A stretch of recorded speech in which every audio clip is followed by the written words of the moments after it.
Okay, ഇന്നും നമ്മൾ discuss ചെയ്യാൻ പോകുന്നത് ടൈപ്സ് ഓഫ് ഫീച്ചേഴ്സ് തന്നെയാണ്. ലാസ്റ്റ് ക്ലാസ്സിൽ നമ്മൾ കുറച്ച് കാര്യങ്ങൾ ഡിസ്കസ് ചെയ്തിരുന്നു, ഏതൊക്കെയാണ് വ്യത്യസ്ത തരം ഫീച്ചറുകൾ എന്നത്. അപ്പോൾ ഇന്നും നമുക്ക് നോക്കാം ഏതൊക്കെയാണ് വ്യത്യസ്ത തരം ഫീച്ചറുകളിൽ ഉൾപ്പെടുന്നതെന്ന്. കോളംസ്. കോളംസ് എന്നത് ഒരു ടൈപ്പ് ഓഫ് ഫീച്ചർ തന്നെയാണ്. ഇവിടെ ഒരു ശോഭ ഡേ എഴുതിയ ഒരു കോളമാണ് നൽകിയിട്ടുള്ളത്. ദ വീക്കിൽ ശോഭ ഡേ കോളംസ് എഴുതാറുണ്ട്. അപ്പോൾ ഒരു കോളംനിസ്റ്റാണ് ശോഭ ഡേ. അപ്പോൾ ശോഭ ഡേ സുശാന്ത് സിംഗിൻ്റെ മരണവുമായി ബന്ധപ്പെട്ട് എഴുതിയിട്ടുള്ളൊരു കോളമാണിത്, ദ ബോയ് ഫ്രം ബീഹാർ എന്നത്. അപ്പോൾ കോളം എന്നത് എന്താണ് എന്നുള്ളതിനെക്കുറിച്ചൊരു ഐഡിയ നിങ്ങൾക്ക് ഈ ഒരു പിക്ചറിൽ നിന്ന് തന്നെ ചെറുതായിട്ടെങ്കിലും കിട്ടിയിട്ടുണ്ടാവും. അപ്പോൾ നമുക്ക് വിശദമായി തന്നെ നോക്കാം എന്താണ് കോളം എന്ന് പറഞ്ഞാൽ. It is an opinion piece regularly published in a magazine. എല്ലാ ലക്കത്തിലും, ഒരു മാഗസിൻ്റെ എല്ലാ ലക്കത്തിലും പ്രസിദ്ധീകരിക്കുന്ന ഒരു അഭിപ്രായ ശകലമാണ് കോളം എന്ന് പറയുന്നത്. It's a piece of opinion ആണ്. അതായത് ഈ ആരാണോ കോളംനിസ്റ്റ്, കോളം എഴുതുന്ന ആളെ നമ്മൾ എന്താണ് വിളിക്കുക? കോളംനിസ്റ്റ് എന്നാണ് വിളിക്കുക. അപ്പോൾ കോളംനിസ്റ്റിന് ആ ഏതെങ്കിലും ഒരു വിഷയത്തെക്കുറിച്ച് എന്താണോ പറയാനുള്ളത് അവരുടെ പേഴ്സണൽ ഒപ്പീനിയനാണ് ഈ കോളത്തിലൂടെ വ്യക്തമാക്കുന്നത്. അപ്പോൾ കോളം എന്ന് പറഞ്ഞാൽ എന്താണ്? ഒരു അഭിപ്രായ ശകലമാണ്, ഒരു ഒപ്പീനിയൻ പീസ് ആണ്. It reflects the opinion of the writer on an issue of relevance. അതായത് ഏതെങ്കിലും വാർത്താ പ്രാധാന്യമുള്ളൊരു വിഷയത്തെക്കുറിച്ച് ഒരു എഴുത്തുകാരൻ സ്വന്തം അഭിപ്രായങ്ങൾ രേഖപ്പെടുത്താനുള്ള ഒരു വേദിയാണ് കോളം എന്ന് പറയുന്നത്. It's a platform for the writer to express his personal opinion on a topic of importance. കേട്ടോ, ഏതെങ്കിലും ഒരു വാർത്താ പ്രാധാന്യമുള്ള വിഷയത്തെക്കുറിച്ച് ലേഖകൻ എന്തെങ്കിലും കാര്യങ്ങൾ പറയാനുണ്ടെങ്കിൽ ആ അഭിപ്രായം രേഖപ്പെടുത്താനുള്ള ഒരു സ്പേസ്, അതിനെയാണ് നമ്മൾ എന്താ വിളിക്കുന്നത്? കോളം എന്നതുകൊണ്ട് ഉദ്ദേശിക്കുന്നത്. It is the unique voice of the writer. അതായത് it is purely the personal opinion of the writer. Through the column, the writer can say aloud his opinion, or he or she can share his or her thoughts regarding the topic. അതായത് ഈ column എഴുതുന്ന ആൾ, അതായത് columnist വളരെ വ്യക്തമായി അവരുടെ അഭിപ്രായങ്ങളും അതുപോലെ തന്നെ വ്യക്തിപരമായ നിലപാടുകളും വ്യക്തമാക്കുകയാണ് ഇതിലൂടെ ചെയ്യുന്നത്. The columnist should have a strong point of view and an exemplary skill to express it. What makes a column popular is the presentation skill of the writer. The writer should be able to develop a personal or intimate style. It should go deep directly into the heart of the readers. Another equally important factor is the stand taken by the writer or his or her views regarding the topic.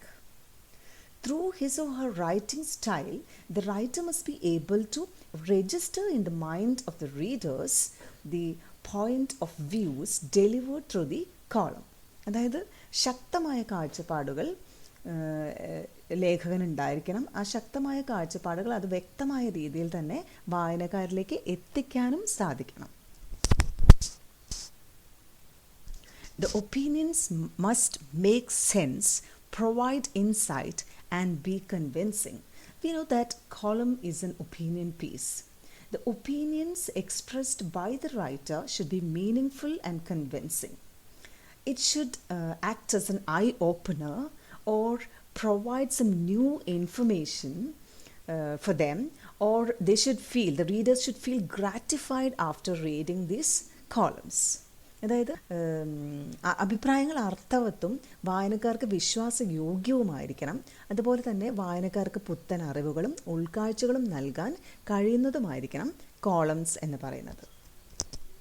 Okay, അപ്പോൾ column എന്താണ് വ്യക്തമായിട്ടുണ്ടാവും. ഏതെങ്കിലും ഒരു വിഷയത്തെക്കുറിച്ച് അത് എഴുതുന്ന ആളുടെ അല്ലെങ്കിൽ ലേഖകൻ്റെ അഭിപ്രായങ്ങൾ രേഖപ്പെടുത്താനുള്ള ഒരു വേദിയാണ് കോളം എന്ന് പറയുന്നത്. ദെൻ റിവ്യൂസ് എന്ന് പറയുന്നത് സാധാരണഗതിയിൽ ഏതൊക്കെ റിവ്യൂസാണ് നമ്മളൊരു മാഗസിനിൽ കാണാറുള്ളത്? ബുക്ക് റിവ്യൂസ് കാണാറുണ്ട്, തിയേറ്റർ റിവ്യൂസ് കാണാറുണ്ട്, ഫിലിം റിവ്യൂസും നമ്മൾ കാണാറുണ്ടല്ലോ. ഇവിടെ റിവ്യൂ കൊടുത്തിട്ടുണ്ട്. അത് മലയാളത്തിൻ്റെ വളരെ ഫേമസ് ആയിട്ടുള്ള ഒരു ഫിലിം ക്രിട്ടിക്ക് NP സജീഷിൻ്റെ സഹസ്രാബ്ദത്തിൻ്റെ സിനിമകൾ എന്ന പുസ്തകത്തെക്കുറിച്ച് എഴുതിയിട്ടുള്ള, അദ്ദേഹത്തിൻ്റെ പുസ്തകത്തെക്കുറിച്ച് പ്രേംചന്ദ് എഴുതിയിട്ടുള്ള ഒരു റിവ്യൂ ആണ് ഇവിടെ കൊടുത്തിട്ടുള്ളത്. അപ്പോൾ ഇങ്ങനെയാണ് ഒരു റിവ്യൂ. വളരെ ബ്രീഫായിട്ടും വളരെ ലെങ്തി ആയിട്ടൊക്കെ നമുക്ക് തയ്യാറാക്കാം. വളരെ ബ്രീഫായിട്ട് ആപ്റ്റായിട്ടുള്ള വേർഡ്സ് ഉപയോഗിച്ചുകൊണ്ട് ടു ദ പോയിന്റ് എന്ന രീതിയിൽ എഴുതുന്ന റിവ്യൂസാണ് നമുക്ക് വായിക്കാനേറെയും ഇഷ്ടമുണ്ടാവുക. അപ്പോൾ ഏതൊക്കെയാണ് റിവ്യൂസിൽ സാധാരണയായിട്ട് നമ്മൾ മാഗസിൻസിലൊക്കെ കാണുന്ന റിവ്യൂസ് ഏതൊക്കെയാണെന്ന് ചോദിച്ചാൽ ബുക്ക് റിവ്യൂസും തിയേറ്റർ റിവ്യൂസും ഫിലിം റിവ്യൂസും ഒക്കെയാണ്. പുസ്തകങ്ങളുടെ നിരൂപണങ്ങൾ, അതുപോലെ നാടകം അല്ലെങ്കിൽ തിയേറ്ററുമായി ബന്ധപ്പെട്ട മ്യൂസിക് കമ്പോസിഷൻസിൻ്റെ റിവ്യൂസ് കാണാം, ഫിലിം റിവ്യൂസൊക്കെ കാണാറുണ്ട്. ഇനി റിവ്യൂസ് എന്ന് വെച്ചാൽ എന്താണ്? It is an evaluation of an art form. ഏതെങ്കിലും ഒരു കലാരൂപത്തെ വിലയിരുത്തുന്നതിനെയാണ് നമ്മൾ എന്ത് വിളിക്കുന്നത്? റിവ്യൂസ് എന്ന് പറയുന്നത്. The writer is making A critical analysis of an art form, providing his or her arguments and opinions. സ്വന്തം അഭിപ്രായങ്ങളും വാദഗതികളും ഉന്നയിച്ചുകൊണ്ട് ഒരു കലാരൂപത്തെ വിമർശനാത്മകമായി വിലയിരുത്തുകയാണ് റിവ്യൂസ് എന്നതുകൊണ്ട് നമ്മൾ ഉദ്ദേശിക്കുന്നത്. ഇതിനകത്ത് നമുക്ക് എന്തൊക്കെ ഉൾക്കൊള്ളിക്കാനായിട്ട് സാധിക്കും ഒരു റിവ്യൂ എഴുതുമ്പോൾ? Review include critical assessment, factual information and personal interpretations. അതായത് ഒരു റിവ്യൂ നമ്മൾ തയ്യാറാക്കുമ്പോൾ അതിനകത്ത് വസ്തുതകളും അഭിപ്രായങ്ങളും വിമർശനങ്ങളും ഒക്കെ ഉൾക്കൊള്ളിക്കാനായിട്ട് സാധിക്കും. ഒരു ഫിലിമിൻ്റെ റിവ്യൂ നമ്മൾ തയ്യാറാക്കാൻ പറഞ്ഞാൽ സാധാരണഗതിയിൽ നിങ്ങളെല്ലാവരും എന്താ ചെയ്യുക? അതിൻ്റെ കഥ അങ്ങോട്ട് എഴുതി വയ്ക്കും, ഒരു പേജ് മുഴുവൻ, അല്ലേ? അങ്ങനെയല്ല നമ്മൾ റിവ്യൂ തയ്യാറാക്കേണ്ടത്. കഥ തീർച്ചയായിട്ടും കഥ എഴുതാം. അതിൻ്റെ പോസിറ്റീവ് ക്രിറ്റിസിസവും നെഗറ്റീവ് ക്രിറ്റിസിസവും നമുക്ക് എഴുതാം. നിങ്ങൾക്ക് ഇഷ്ടപ്പെട്ട കാര്യങ്ങളും ഇഷ്ടപ്പെടാത്ത കാര്യങ്ങളും എഴുതാം. അതെങ്ങനെയാണ് അതിലെ ക്യാരക്ടേഴ്സായിട്ട് അഭിനയിച്ചിട്ടുള്ള അവരുടെ അഭിനയത്തെക്കുറിച്ച് എഴുതാം. അതിൻ്റെ ഒരു വിഷ്വൽ ലാംഗ്വേജ്, ഫിലിമിനൊരു ദൃശ്യഭാഷയുണ്ട്. ഓരോ ഷോട്ട്സും എടുത്തിട്ടുള്ളത് എങ്ങനെയാണ്, അത് ലൈറ്റ്സ് എങ്ങനെയാണ് ഉപയോഗിച്ചിരിക്കുന്നത്, അതിൻ്റെ സെറ്റിങ്സ് എങ്ങനെയുണ്ട്, മ്യൂസിക് കമ്പോസിഷൻ എങ്ങനെയാണുള്ളത്, അപ്പോൾ സൗണ്ട് എഡിറ്റിംഗ് എങ്ങനെയാണ്, അതുപോലെ ഫിലിം എഡിറ്റിംഗ് ചെയ്തിട്ടുള്ളത് എങ്ങനെയാണ്, ഇതെല്ലാം നമുക്ക് ഇതിനകത്ത് ഉൾക്കൊള്ളിക്കാം. ഒരു ഫിലിം റിവ്യൂ തയ്യാറാക്കുമ്പോൾ അതിനകത്ത് ഉൾക്കൊള്ളിക്കണം. അല്ലാതെ കഥ മാത്രം എഴുതുന്നതിനെ അല്ല നമ്മൾ റിവ്യൂ എന്ന് പറയുന്നത്. അപ്പോൾ ഇതുപോലെ ക്രിട്ടിക്കലി വിമർശനാത്മകമായിട്ടുള്ള ഒരു അസസ്മെൻറ്റിനെയാണ് അല്ലെങ്കിൽ വിലയിരുത്തലിനെയാണ് നമ്മൾ എന്ത് വിളിക്കുന്നത്? റിവ്യൂ എന്ന് പറയുന്നത്. It does not have a particular structure. ഇതിൻ്റെ ഒരു പ്രത്യേകത എന്ന് പറയുന്നത് ബാക്കി ആർട്ടിക്കിൾസ് ആയാലും അതുപോലെ തന്നെ ഫീച്ചർ സ്റ്റോറി ആയാലും അതിനൊക്കെ ഒരു ഘടനയുണ്ട്, നമ്മൾ പഠിച്ചിരുന്നു. ഇതിനങ്ങനെ പ്രത്യേകിച്ചൊരു ഘടനയൊന്നുമില്ല. ലേഖകന് സ്വന്തം ഇഷ്ടത്തിനനുസരിച്ച് അവർക്ക് തോന്നുന്ന അഭിപ്രായങ്ങളെല്ലാം ഉൾക്കൊള്ളിച്ചുകൊണ്ട് സ്വന്തം വിലയിരുത്തലാണ്, ഒരു ആർട്ട് ഫോമിൻ്റെ വിലയിരുത്തലിനെയാണ് നമ്മൾ എന്ത് പറയുന്നത്? റിവ്യൂ എന്നതുകൊണ്ട് ഉദ്ദേശിക്കുന്നത്. ദെൻ എസ്സേസ് ആണ് അടുത്തത്. എസ്സേസ് എന്ന് പറയുമ്പോൾ എന്താണ്? It is A kind of analytical feature. ഇതും ഒരു അനാലിറ്റിക്കൽ ഫീച്ചറാണ്. എന്ന് വെച്ചാൽ ഒരു സബ്ജക്റ്റീവ് ആയിട്ടുള്ള ഒരു എഴുത്ത് തന്നെയാണത്. എഴുത്തുകാരൻ്റെ അഭിപ്രായങ്ങൾ ഉൾക്കൊള്ളിക്കാൻ പറ്റുന്ന ഒരു പീസ് ഓഫ് റൈറ്റിംഗ് തന്നെയാണ് എസ്സേ എന്ന് പറയുന്നതും. It is the personal reflections or arguments of the writer on a specific topic. It is a piece of writing that gives importance to personal arguments. അതായത് സ്വന്തമായിട്ടുള്ള ഒരു എഴുത്തുകാരൻ്റെ അല്ലെങ്കിൽ ലേഖകൻ്റെ ചിന്തകളും അദ്ദേഹത്തിൻ്റെ വാദഗതികളും ഒക്കെ ഉൾക്കൊള്ളിക്കാൻ പറ്റുന്ന ഒരു പീസ് ഓഫ് റൈറ്റിംഗ് ആണ് എസ്സേ എന്ന് പറയുന്നത്. ഏതെങ്കിലും ഒരു വിഷയത്തെക്കുറിച്ച് ലേഖകൻ്റെ അഭിപ്രായങ്ങളും അദ്ദേഹത്തിൻ്റെ തോന്നലുകളും ചിന്തകളും എല്ലാം അതിനകത്ത് ഉൾക്കൊള്ളിക്കാനായിട്ട് സാധിക്കും. ഇതിനൊരു പ്രത്യേക ഘടനയുണ്ട്. അതായത് it has got A beginning, middle and end. ഇതിനൊരു തുടക്കം വേണം, ഒരു മധ്യഭാഗവും ഒരു എൻഡും വേണം. കൃത്യമായിട്ട് ഓർഗനൈസ്ഡ് ആയിരിക്കണം, അല്ലെങ്കിൽ ഓർഗനൈസ് ചെയ്യേണ്ടതുണ്ട്. സാധാരണഗതിയിൽ എസ്സേസ് എന്ന് പറയുന്നത് ബ്രീഫായിരിക്കും. ഫീച്ചറിനെയൊക്കെ നമ്മൾ കമ്പയർ ചെയ്യുമ്പോൾ ഇതെന്താണ്? വളരെ ചെറുതാണ്, വളരെ ബ്രീഫായിരിക്കും. ഓക്കെ, നെക്സ്റ്റ് ഏത് തരം ഫീച്ചറാണ്? ഫോട്ടോ ഫീച്ചറാണ്. എന്താണ് ഒരു ഫോട്ടോ ഫീച്ചർ എന്ന് വെച്ചാൽ? എല്ലാവരുടെയും ഇൻട്രസ്റ്റിംഗ് ഏരിയ ആയിരിക്കും ഇത്. ഫോട്ടോഗ്രാഫ്സ് നമുക്ക് എല്ലാവർക്കും, അല്ലെങ്കിൽ ഫോട്ടോ ജേർണലിസം നമുക്ക് എല്ലാവർക്കും ഇഷ്ടപ്പെട്ടൊരു ഏരിയയാണ്, അല്ലേ? ഇതാ, here is an example for A photo feature. ഇതിനകത്ത് നോക്കൂ, എത്ര ഫ്രെയിംസ് ഉണ്ട്?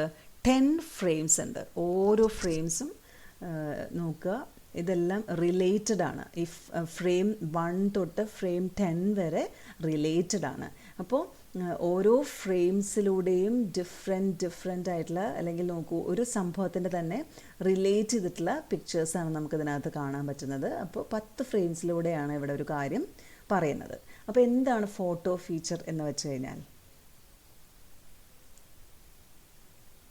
It is also known as photo essay. ഇത് ഫോട്ടോ എസ്സേ എന്നുകൂടി അറിയപ്പെടുന്നുണ്ട്. It is A set or series of photographs that tell A story. അതായത് കുറേയധികം ചിത്രങ്ങളിലൂടെ ഒരു ആശയം വ്യക്തമാക്കുന്ന രീതിയെയാണ് നമ്മൾ എന്ത് വിളിക്കുന്നത്, ഫോട്ടോ ഫീച്ചർ എന്ന് പറയുന്നത്. കേട്ടോ, അതായത് ഇവിടെ വേർഡ്സ് ഉപയോഗിക്കുന്നില്ല, അതായത് ക്യാപ്ഷൻസ് ഒന്നുമില്ല. അതിന് പകരം നമ്മൾ എന്ത് ഉപയോഗിക്കുകയാണ്, ഫോട്ടോഗ്രാഫ്സ് ഉപയോഗിച്ചുകൊണ്ട് കുറേയധികം ഫ്രെയിംസ് അല്ലെങ്കിൽ കുറേയധികം ഫോട്ടോഗ്രാഫ്സിലൂടെ ഒരു ആശയം വ്യക്തമാക്കാനായിട്ട് ശ്രമിക്കുകയാണ് ചെയ്യുന്നത്. Just like A story, it also has got A beginning, middle and end. ഇതും ഇൻ്റർ റിലേറ്റഡ് ആണ് ഫോട്ടോഗ്രാഫ്സ് എല്ലാം എന്ന് പറയുന്നത്. കണ്ടോ, അതുപോലെ തന്നെ the content may be informative. ഇതിൻ്റെ കണ്ടൻറ്റ് അല്ലെങ്കിൽ ഉള്ളടക്കം എന്ന് പറയുന്ന ആളുകൾക്ക് കുറച്ച് ഇൻഫോർമേറ്റീവ് ആയിരിക്കണം, എന്ന് വെച്ചാൽ വിവരം നൽകുന്നവയായിരിക്കണം. അതുപോലെ തന്നെ Evoque the emotions of the readers. എന്തിനെങ്കിലും കുറിച്ച് വിവരം നൽകാൻ വേണ്ടിയിട്ടായിരിക്കാം. അതല്ല എന്നുണ്ടെങ്കിൽ അവരുടെ വികാരത്തെ തൊട്ടുണർത്തുന്ന ഒരു സംഭവത്തെയാണ് നമുക്ക് ഈ ഫോട്ടോ ഫീച്ചറിലൂടെ അവതരിപ്പിക്കാനായിട്ട് സാധിക്കും. അപ്പോൾ സാധാരണഗതിയിൽ ഫോട്ടോ ഫീച്ചർ അല്ലെങ്കിൽ ഫോട്ടോ എസ്സേ എന്ന് പറഞ്ഞിട്ടുണ്ടെങ്കിൽ എന്താണ്, it's A series of photographs that convey an idea.